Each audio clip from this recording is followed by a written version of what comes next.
Welcome to Illuminati Silver. We tell you the truth about silver. Today is Sunday the 6th of September 2015, and we're going to show that even the silver guru himself and his trusty lieutenant agree with us. There is no gold or silver shortage. On the 26th of August 2015, under the name of David Morgan, Mr. Chris Marchese, Senior Equity and Economic Analyst for the Morgan Report and co-author of the Silver Manifesto, wrote his comments about the gold and silver shortage on www.marketoracle.co.uk. We provide a link below this video. This article could have been written verbatim by us, and we wish we had come across it a little sooner than now, as we would have used it to support many of the comments we have made previously. We shall read a few paragraphs for you, without editing, and do let us know if you are surprised by its content. By Chris Marchese.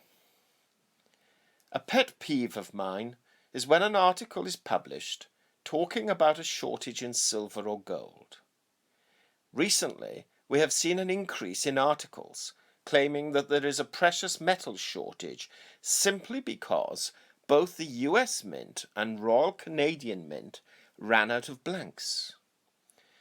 Both government mints predetermine a rough amount they will mint at the start of the year. When demand surges, a bottleneck can occur, and this has happened in the past. Why is this such a pet peeve?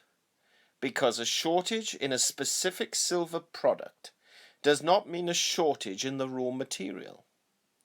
It would be like saying there is a rice shortage if Rice Krispies stop being produced momentarily. Can there ever be a shortage of silver or gold?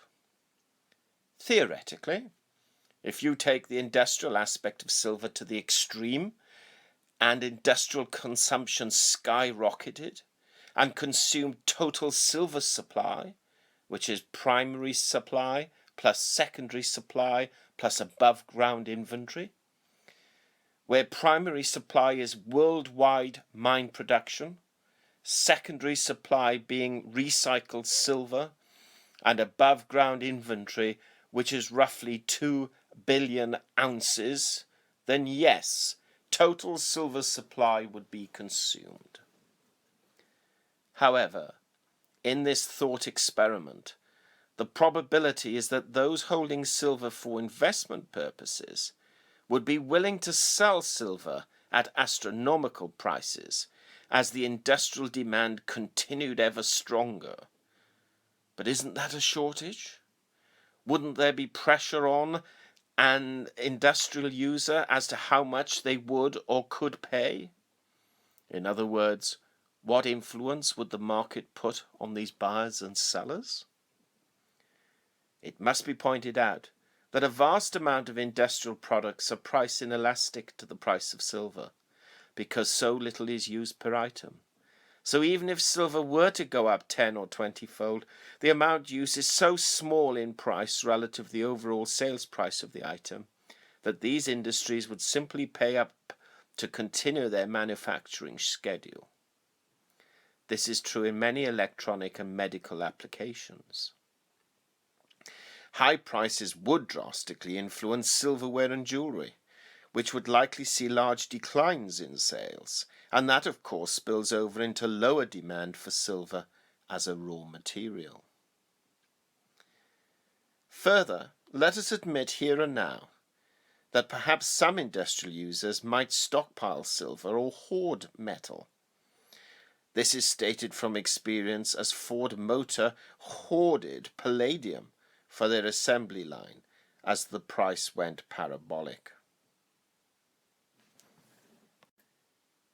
Remember, An increasing consumption of silver would lead to increased secondary supply. Roughly 20 to 25% of silver is recycled. If industrial consumption began to exceed primary supply as a result of increased demand, it would necessarily increase the market price of silver as well as increase secondary supply, since it becomes more economical to recycle silver at $20 an ounce than $15 an ounce. Taking this further, it is more favorable to recycle silver at $30 an ounce relative to $20 an ounce, and so on. Furthermore, due to the roughly 2 billion troy ounces in above-ground inventory, even if industrial consumption increased substantially, it could be offset partially or perhaps totally by secondary supply. Additionally, higher silver prices would allow mines which were previously uneconomic to become economic, and more silver mining could take place, adding to supply at the very least under the current energy dynamics. So even if taken to the extreme, the idea of silver being in a shortage is a statement that one must consider carefully. In practical terms, seeing industrial demand skyrocket is nearly impossible, at least in the current worldwide economic landscape, because the Greater Depression, which began in 2007, has not ended.